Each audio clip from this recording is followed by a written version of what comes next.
MTB MLE Tagalog Aralin 2 Pangalan. Sa araw na ito, pag-aaralan natin kung ano ang pangalan.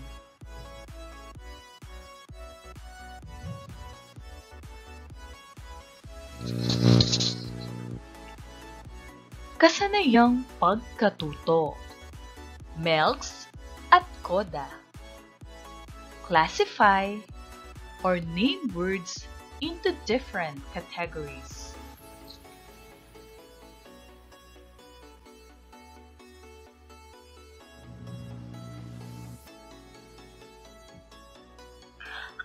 Ano ang pangalan?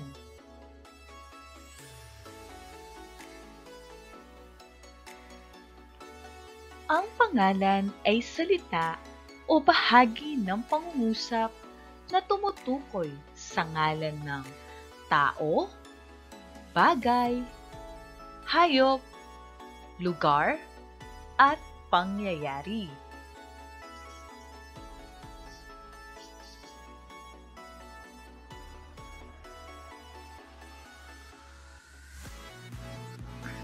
Ano ang ngalan ng tao? Ang ngalan ng tao ay tumutukoy sa tao tulad ng bata, kuya, Dr. Cruz, lolo, at magsasaka. Ngayon, magbigay ka nga ng halimbawa ng ngalan ng tao.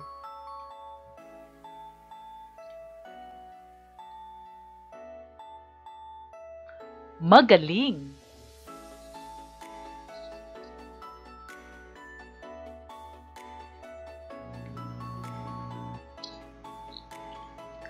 Ngalan ng bagay. Kapag sinabi nating ngalan ng bagay, ito'y tumutukoy sa bagay tulad ng tasa, bulaklak, mesa, lapis, at krayola. Ngayon, maaari ka bang magbigay ng halimbawa ng ngalan ng bagay?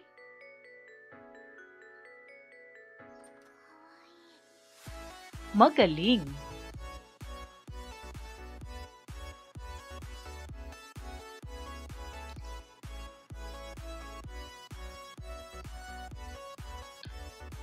Ngalan ng hayop.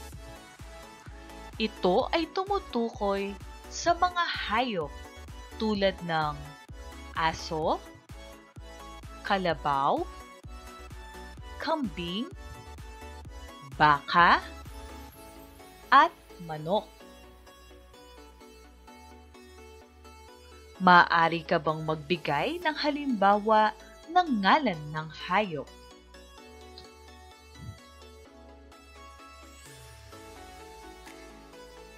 Mahusay!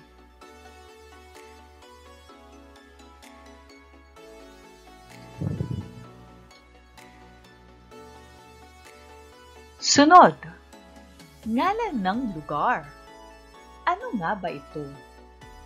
Ito ay tumutukoy sa mga lugar tulad ng simbahan, paaralan, parke, Angeles City, at ospital. Ngayon, nais kong magbigay kayo ng halimbawa ng ngalan ng lugar.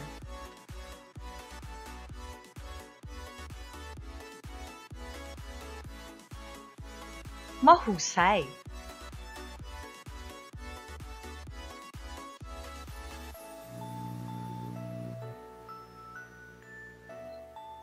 Ngalan ng pangyayari.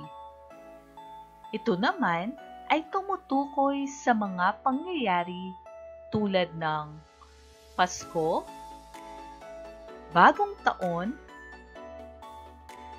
Binyagan, kasalan, at pista. Ngayon, nais kong magbigay kayo ng halimbawa ng ngalan ng pangyayari.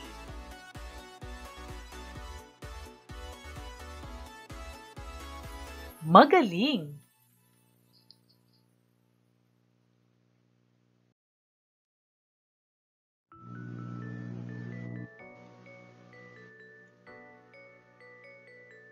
Alam mo ba, ginagamit din natin ang mga pangalan sa pagbuo ng mga pangungusap.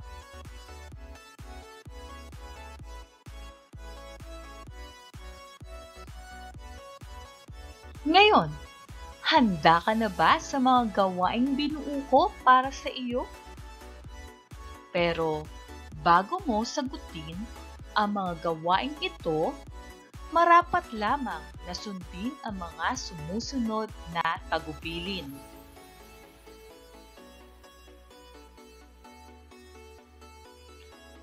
Nais kong basahin, intindihin, at pag-isipan mong mabuti ang bawat gawaing iyong gagawin.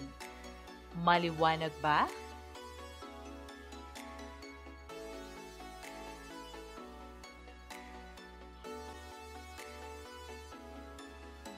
Gawain 1. Basahin ang maikling kwento at tukuyin ang mga pangalang ginamit. Ang pamagat ng ating kwento ay Ang Pasasalamat ni Helen. Ito'y isinulat ni Ginang Phoebe S. Dizon. Isang umaga, si Anna at Helen ay nagkasalubong sa loob ng paaralan. Magandang umaga, Anna! Bati ni Helen. Magandang umaga rin, Helen! Sagot ni Anna. Ang ganda ng bag mo!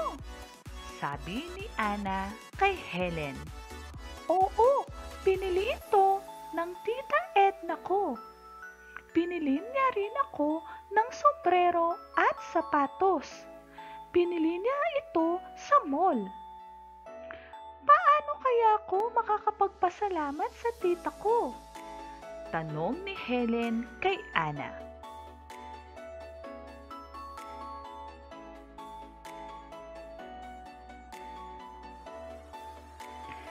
Sabi ni Anna, hindi ba nasabi mo sa akin na mahilig sa aso at pusa ang tita mo? Ibili mo siya ng aso.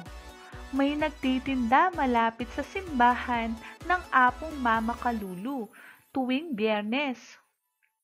Oo, pupunta ako sa Biyernes at ibibili ko ng aso ang tita ko.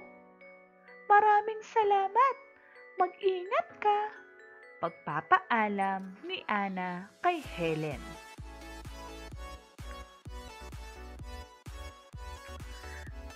Sagutin natin ang mga sumusunod na mga tanong. Unang tanong, sino ang nakita ni Anna sa paaralan? Sino ang nakita ni Anna sa paaralan? Ikalawang bilang, saan sila nagkita? Saan sila nagkita? Ikatlong bilang, ano ang bagong gamit ni Helen? Ano ang bagong gamit ni Helen? Ikaapat na bilang, sino ang bumili sa mga gamit ni Helen? Sino ang bumili sa mga gamit ni Helen? At ikalimang bilang, anong regalong ibibigay niya sa tita niya? Anong regalong ibibigay niya sa tita niya?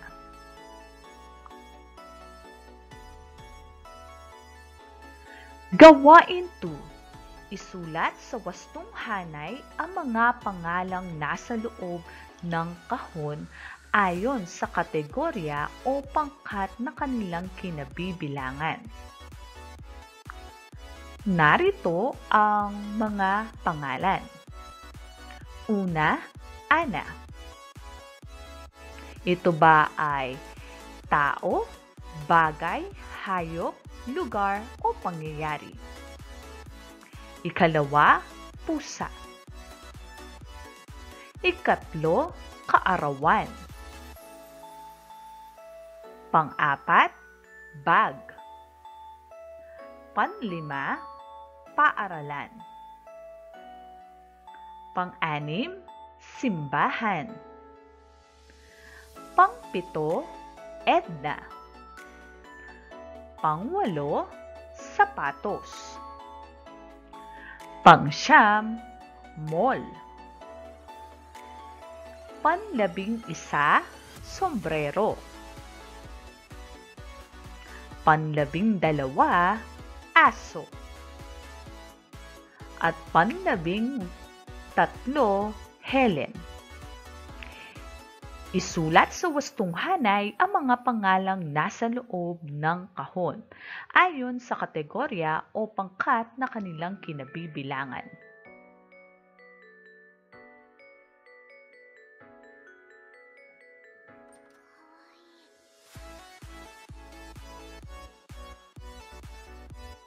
Gawain 3. Hanapin ang salita sa pangungusap na tinutukoy ng pangalang nasa kaliwa. Bilugan ang tamang sagot. Unang bilang, masarap ang suman na ginawa ni Aling Marta sa aking kaarawan. Masarap ang suman na ginawa ni Aling Marta sa aking kaarawan. Bilugan ang pangalan o pangyayari. Ikalawa, bagay. Bumili si nanay ng hinog na mangga. Bumili si nanay ng hinog na mangga. Ikatlo, lugar. Nagpunta kami sa palengke kahapon. Nagpunta kami sa palengke kahapon. Ikaapat, hayop. Pinaliguan ni Bea ang kanyang alagang aso. Pinaliguan ni Bea ang kanyang alagang aso. Panglima, tao. Hindi nakadalo sa aking kaarawan ang aking mga pinsan dahil sa pandemya. Hindi nakadalo sa aking kaarawan ang aking mga pinsan dahil sa pandemya.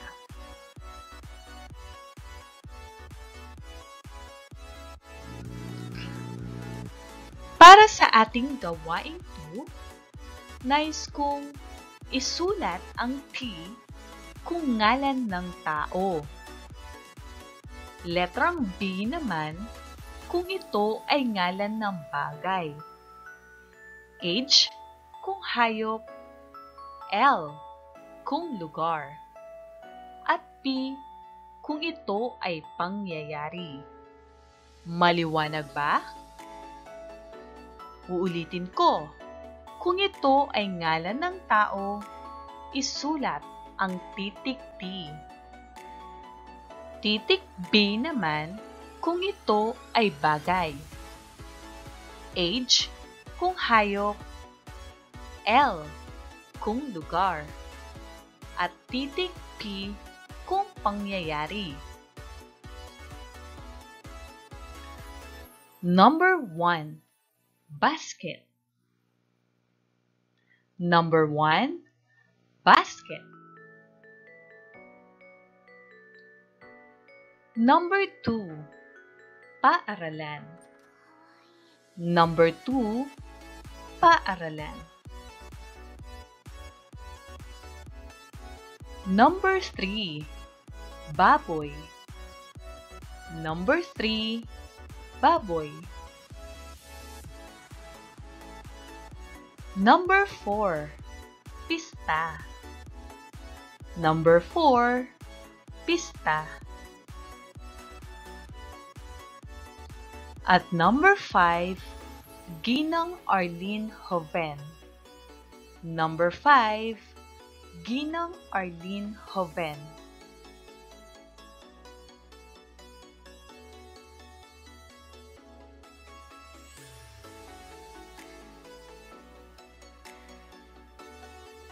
Pangwakas o refleksyon. Natutunan mo na ba kung ano kahulugan ng pangalan at ang iba't ibang kategorya nito? Ngayon ay masusukat nating mabuti kung gaano mo naunawaan ang konsepto ng ating pinag-aralan. Nais kong gumupit kayo ng tig-tatlong larawan ng iba't ibang pangalan. Idikit ang mga ito sa bond paper ayon sa pangkat o kategoryang kinabibilangan.